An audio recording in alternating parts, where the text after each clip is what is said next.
Hello friends, welcome to channel masters of botany again. मैं हूं आपका दोस्त विनय कुमार सिंह और आज की इस वीडियो में हम बात करेंगे एंजियोस्पर्म के बारे में। आपको इसमें क्या पढ़ना है और कैसे पढ़ना है। अगर आपने अभी तक सारे इसके पार्ट को कवर नहीं किया है और एग्ज़ाम्स नज़दीक हैं तो मैं आपको बताता हूं कि एंजियोस्पर्म में आपको किन किन चीज़ों पे फोकस करना है सबसे ज़्यादा, जो एग्ज़ाम में सबसे ज़्यादा पूछे जाते हैं। तो चलते हैं हम। सबसे पहले मैं आपको बता दूं कि ये जो एंजियोस्पर्म का पोर्शन है इसमें मैंने एम्ब्रियोलॉजी और जो एनाटमी पोर्शन है वो छोड़ा है, क्योंकि वो अलग पार्ट है। ठीक है, एम्ब्रियोलॉजी आप अलग पढ़ते हैं, microsporogenesis, megasporogenesis, embryo sac development etcetera, और एनाटॉमी में भी आप सेकेंडरी ग्रोथ वगैरह जो एनामोलीज हैं वो अलग पढ़ते हैं, तो इसमें वो चीज़ें नहीं हैं। ठीक, तो इसमें आपका मेनली जैसे अगर मैं एंजियोस्पर्म का बताऊं आपको इसमें क्या है, तो क्लासिफिकेशन पार्ट जो वो सारा दिया होता है आपका, बेंथामन हुकर, ये सारा चीज़ें। फैमिली पार्ट है, सारी फैमिलीज़। फिर प्लांट्स आते हैं जो इम्पॉर्टेंट हैं ह्यूमंस के लिए।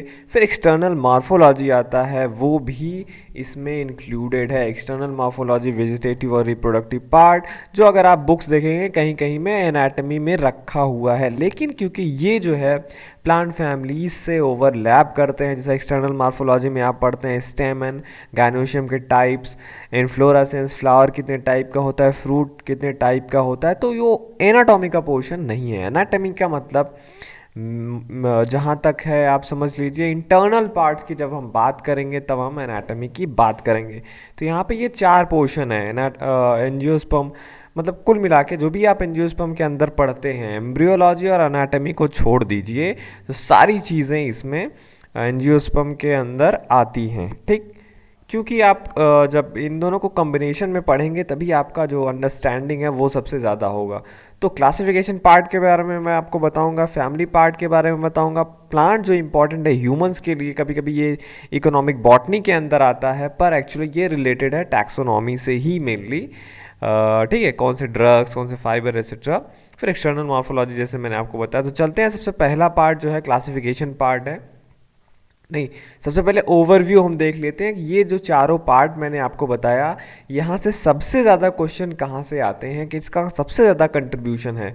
तो आप देखेंगे ये कलर कोड है, आप ये ब्लॉक्स का आप देख सकते हैं। ये जो ग्रीन पोर्शन है ये क्लासिफिकेशन पार्ट का है, रेड पोर्शन जो है फैमिली पार्ट है, और ये जो आपका केसरिया कलर का है ये प्लांट इंपॉर्टेंट टू ह्यूमंस वाले पार्ट का है, और जो ब्लूइश है ये external morphology of vegetative and reproductive parts का है। तो आप देख सकते हैं सीधे सीधे जब आप एंजियोस्पर्म का तैयारी करते हैं, प्रिपरेशन करते हैं एम्ब्रियोलॉजी और एनाटॉमी को छोड़ के, तब सबसे ज़्यादा जो आपका फोकस होना चाहिए वो होना चाहिए प्लांट फैमिलीज़ पर, क्योंकि ये आपका बनाता है ओवरऑल 55%। उसके बाद जो सबसे बड़ा ब्लॉक आता है वो आता है एक्सटर्नल मॉर्फोलॉजी ऑफ वेजिटेटिव और रिप्रोडक्टिव पार्ट्स का। ठीक है, इसके मैं सारे को आगे भी डिटेल में बताऊंगा इसमें किस किस टाइप के क्वेश्चन पूछे जाते हैं। तो अभी ये समझिए फैमिली पार्ट सबसे ज़्यादा कंट्रीब्यूशन है उसका, फिर आता है एक्सटर्नल मॉर्फोलॉजी वाले का, फिर आता है आपका क्लासिफिकेशन पार्ट का, लास्ट में आता है आपका प्लांट इंपॉर्टेंट टू ह्यूमंस। ठीक है, तो चलते हैं हम, सबसे पहला देखते हैं क्लासिफिकेशन पार्ट। क्लासिफिकेशन पार्ट से मेरा मतलब है कि जैसे आपके एग्ज़ाम में ये जो इसमें दिया है वहीं से क्लासिफिकेशन पार्ट में भी सबसे ज़्यादा क्वेश्चन पूछे जाते हैं। जैसे लिनियस हो गया, बेंथम एंड हुकर आप पढ़ते हैं, हचिनसन पढ़ते हैं, इंगलर एंड प्रेंटल, तख्ताजान, ये सारी चीज़ें क्लासिफिकेशन पार्ट में इंक्लूडेड हैं। इसी के साथ आपको कॉम्बिनेशन में ही herbarium techniques, botanical gardens, modern trends in plant taxonomy पढ़ाया जाता है, और जो भी यहाँ पे दिया है वही एग्ज़ाम में आता भी है चीज़ें। ठीक है, तो ये सारी चीज़ें हो गई। क्लासिफिकेशन पार्ट जब आप पढ़ेंगे तो आपको इन चीज़ों पे फोकस करना है। अब थोड़ा सा इसका भी डिस्ट्रीब्यूशन हम देख लेते हैं। क्लासिफिकेशन पार्ट जब आप पढ़ते हैं तो इन चारों पार्ट ABCD में से ये जो आपका क्लासिफिकेशन पार्ट है, मतलब कौन कौन सा, Linnaeus, Bentham and Hooker, Hutchinson, Engler और प्रेंटल, तख्ताजान, ये 70% पोर्शन बनाते हैं। मतलब क्लासिफिकेशन पार्ट में ये जो क्लासिफिकेशन सिस्टम है ये 70% बनाता है। बाकी botanical garden, herbarium technique, modern trends in plant taxonomy, ये छोटे छोटे ब्लॉक्स बनाते हैं। और मैं आपको ये भी बता देता हूँ कि इन 70% में से बेंथम एंड हुकर का क्लासिफिकेशन का वेटेज करीब 50% तक है और बाकी 20% ही। तो समझ लीजिए ना, आपको पहली बात तो पूरा जब आप एंजियोस्पर्म पढ़ेंगे तो classification part, family part, plant important to humans और external morphology of vegetative and reproductive part में बांट दीजिए।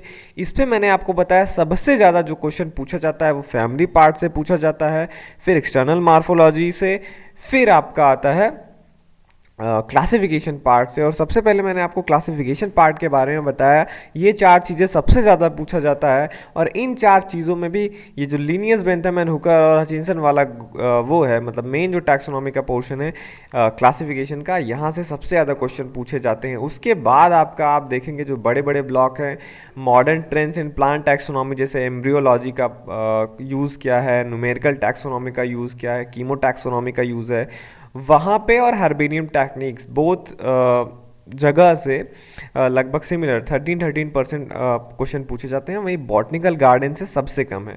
तो इसमें भी इन चारों क्लासिफिकेशन पार्ट में, इन चारों टॉपिक्स में सबसे कम क्वेश्चन बॉटनिकल गार्डन से हैं और सबसे ज़्यादा क्वेश्चन ये Linnaeus, Bentham and Hooker, Hutchinson, Engler, or Prantl और तख्ताजान से हैं। ठीक, तो क्लासिफिकेशन पार्ट हो गया हमारा। अब देखते हैं फैमिली पार्ट, जो कि सबसे बड़ा ब्लॉक हमारा बना रहा था। फैमिली पार्ट में जब आप देखेंगे, मैंने आपको फैमिली, इन सारे फैमिलीज़ पे मैंने वीडियो बना के रखा है, क्योंकि मैंने स्पेशली जो ये सब बनाया है वो आपका बनारस हिंदू यूनिवर्सिटी के लिए ही बनाया है। तो ये सारे फैमिलीज़ का मैंने वीडियो बना रखा है। अगर आपने नहीं देखा है तो ये जो लिंक आया आई का, इस पर आप क्लिक करके फैमिली वाले पार्ट के उस पे जा सकते हैं, लिंक पे जा सकते हैं। सारी फैमिलीज़ वहाँ पे दी हुई हैं। तो फैमिलीज़ पार्ट में मैंने आपको बताया था डाइकोटिलिडन्स में ये इतनी सारी फैमिलीज़ इंपॉर्टेंट हैं, और मोनोकॉट्स के लिए ये इतनी सारी इम्पॉर्टेंट फैमिलीज़ हैं। तो ये फैमिली का पार्ट जो है, मैंने आपको बताया कि सबसे ज़्यादा क्वेश्चन यहाँ से आते हैं। और अगर आप देखेंगे सारे फैमिलीज़ का, ठीक है, अब आप पूछेंगे कि चलो भाई इतनी फैमिलीज़ हैं तो इनमें से कौन सा इंपॉर्टेंट फैमिलीज़ होगा। तब आप जब फैमिलीज़ का कंट्रीब्यूशन देखेंगे तो ये देखिए फैमिलीज़ का पाई चार्ट। फैमिलीज़ में आप देखेंगे लगभग सारी फैमिलीज़ का इक्वल प्रपोर्शन है। लेकिन अगर मैं बात करूं यहाँ पे टॉप 8 फैमिलीज़ का, तो सबसे ज़्यादा क्वेश्चन आपका पूछा जाता है एस्टरेसी से, फिर आता है आपका पोएसी, फिर आता है सोलानेसी, फिर यूफोरबिएसी, फिर पेपावरेसी, फिर लैमिएसी, फिर एपीएसी, फिर एपोसाइनेसी, फिर पॉलीगोनेसी। तो ये सबसे हाईएस्ट फैमिलीज़ में भी सबसे ज़्यादा इम्पॉर्टेंट ये फैमिलीज़ हैं, और बाकी सारे फैमिलीज़ मोर और लेस सिमिलर ही क्वेश्चन आते हैं। फिर भी अगर आप ओवरऑल देखेंगे तब आप ये पाएंगे कि क्वेश्चन पेपर में फैमिलीज़ जितना भी यहाँ पे दिया गया है, लगभग हर जगह से क्वेश्चन आते हैं। और क्वेश्चन ऐसे भी नहीं कि रेनकुलेसी का मतलब आपने 2 पेज पूरा प्रिपेयर करा। रेनकुलेसी मीन्स यूनिक कैरेक्टर क्या है रेनकुलेसी में, जैसे एपोकार्पस कंडीशन होता है, फ्रूट आपका एकीन होता है, ऐसे ही बस 4-5 पॉइंट एक एक फैमिलीज़ के बारे में। जैसे ब्रेसिकेसी की मैं बात करूँ, आपको पता है टिट्रमेरस फ्लावर वहाँ पे होते हैं, और क्रूसीफर वो होता है, कोरोला होता है, ठीक है, क्रूसीफॉर्म कोरोला होता है। और अगर मैं बात करूँ जैसे मालवेसी का, वहाँ पे मोनोडेल्फस कंडीशन पाया जाता है। तो ऐसे ऐसे ही हर फैमिलीज़ के बारे में अगर आप 5-5 पॉइंट, जैसे लैमिएसी में गाइनोबेसिक स्टाइल होता है, तो ऐसे ही 3-4 जो सबसे ज़्यादा इंपॉर्टेंट पॉइंट्स हैं वही आप केवल नोट करते हैं, तो उतना इनफ है आपके एमएससी बॉटनी एंट्रेंस एग्जामिनेशन के लिए। ठीक है, तो फैमिली पार्ट में ये ध्यान रखिएगा, हर जगह से लगभग क्वेश्चन पूछे जाते हैं। फिर भी अब अगर आप मुझसे पूछते हैं कि कौन सी फैमिली सबसे ज़्यादा इंपॉर्टेंट है, तो मैं आपसे बोलूँगा Asteraceae, Poaceae, Solanaceae, Euphorbiaceae, Papaveraceae, Lamiaceae, Apiaceae, Apocynaceae और पॉलीगोनेसी।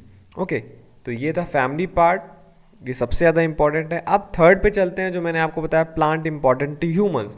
मैंने आपको बताया कि प्लांट इंपॉर्टेंट टू ह्यूमंस जो है ये देखिए, ये सबसे कम पूछा जाता है पूरे एंजियोस्पर्म में, अगर मैंने आपको बताऊं तो। ठीक है, प्लांट्स इंपॉर्टेंट टू ह्यूमंस। अब प्लांट इंपॉर्टेंट टू ह्यूमंस में देखेंगे तो बहुत सारे आप देखेंगे ड्रग हैं। अगर आप बुक में पढ़ेंगे तो मतलब इकोनॉमिक बॉटनी अगर आपको कोई मिल जाए बुक, तो वहाँ पे या तो जीआरबी में भी आपका दिया हुआ है। तो बहुत सारे हैं, ड्रग है, फाइबर है, कॉमर्शियल बहुत सारे प्रोडक्ट हैं। उनमें से अगर आप देखेंगे जो सबसे ज़्यादा क्वेश्चन पूछे जाते हैं वो फाइबर, फूड, फाइबर कौन कौन से प्लांट हैं, फूड यील्डिंग कौन कौन से प्लांट हैं, रबर कौन से प्लांट हैं, और अदर्स का भी कंट्रीब्यूशन है। रैंडम क्वेश्चन कुछ भी पूछा जाता है इधर उधर से, लेकिन ये तीन सबसे ज़्यादा इंपॉर्टेंट हैं। और इन तीनों में से अगर आप पाई चार्ट देखेंगे सबसे ज़्यादा पोर्शन फाइबर का आता है, तो fibre yielding plants are the most important, then food yielding plants, और तब आता है आपका रबर, और बाकी चीज़ें भी पूछी जा सकती हैं इतने पोर्शन में। ठीक है, तो ये प्लांट इंपॉर्टेंट ह्यूमंस हो गया। अब हम बात करेंगे चौथा जो हमारा बचा, इसमें से चौथा क्या है हमारा, external morphology of vegetative and reproductive part. अगर हम इसका देखेंगे, ये सेकंड हाईएस्ट है, या जहाँ से सबसे ज़्यादा क्वेश्चन आते हैं फैमिली पार्ट के बाद। ठीक है, फैमिली पार्ट सबसे नंबर 1 है जहाँ से सबसे ज़्यादा क्वेश्चन पूछे जाते हैं, अबाउट 55%। देन आपका आता है एक्सटर्नल मॉर्फोलॉजी वाला। ठीक है, और मैंने आपको क्लासिफिकेशन पार्ट और प्लांट इंपॉर्टेंट ह्यूमंस बता ही दिया। अब देखते हैं हम एक्सटर्नल मॉर्फोलॉजी से कैसे क्वेश्चन पूछे जाते हैं। तो एक्सटर्नल मॉर्फोलॉजी में आप देखेंगे तो देखिए, एक्सटर्नल मॉर्फोलॉजी में आपको लीफ पढ़ाया जाता है, leaves and their modification, stem and their modification, flower के क्या क्या टाइप हैं, इन्फ्लोरेसेंस भी कितने टाइप का होता है, फ्रूट के भी कितने टाइप हैं, और सीड के टाइप हैं। तो सबसे ज़्यादा अगर आप देखेंगे तो सबसे ज़्यादा क्वेश्चन जो आता है एक्सटर्नल मॉर्फोलॉजी में से, वो फ्रूट में से आता है आपका। फ्रूट कितने टाइप होते हैं, जैसे कौन सा एकीन है, क्या है, ये वो है। 31% लगभग इससे क्वेश्चन आते हैं। ठीक है, एमएससी एंट्रेंस में फ्रूट से सबसे ज़्यादा। फिर आपका सेकंड जहाँ से सबसे हाईएस्ट क्वेश्चन आता है वो आपका इन्फ्लोरेसेंस बनाता है, 26% लगभग। और इसके बाद आपका आता है लीफ और उसके मॉडिफिकेशंस के बारे में। फिर आता है आपका स्टेम, फिर आता है फ्लावर, और लास्ट में आता है आपका सीड। बाकी और भी जो पार्ट्स हैं उनसे भी क्वेश्चन पूछे जाते हैं, पर उनकी प्रोबेबिलिटी सबसे कम है इन सब में से। सबसे ज़्यादा फ्रूट का है, फिर फ्रूट एंड देयर टाइप्स, फिर इन्फ्लोरेसेंस एंड देयर टाइप्स, फिर आपका लीफ एंड देयर टाइप्स, फिर स्टेम एंड देयर मॉडिफिकेशंस, और ये फ्लावर सीड्स हो गए। तो ये था आपका सारा, चारों पार्ट हो गए। तो मैंने आपको क्या बताया, सबसे पहले मैंने आपको बताया कि कितने पार्ट में मैंने एंजियोस्पर्म को डिवाइड किया है। ये मैंने आप खुद से नहीं किया, क्वेश्चन के बेसिस पे, जैसे क्वेश्चंस आते हैं एग्जाम में सबसे ज़्यादा, तो आप पूरे को ऐसे 4 में डिवाइड कर सकते हैं। तीनों का रेशियो मैंने आपको बताया, फिर उसके अंदर भी मैंने बताया कि उसके अंदर क्या क्या चीज़ें आती है, क्या नहीं। अगर जैसे मैं आपको कुछ क्वेश्चन बताना चाहूँ, जैसे क्लासिफिकेशन पार्ट से अगर मैं कुछ क्वेश्चन वो करूँ, आपसे पूछूँ, मतलब जैसा एग्ज़ाम में आता है, तो जैसे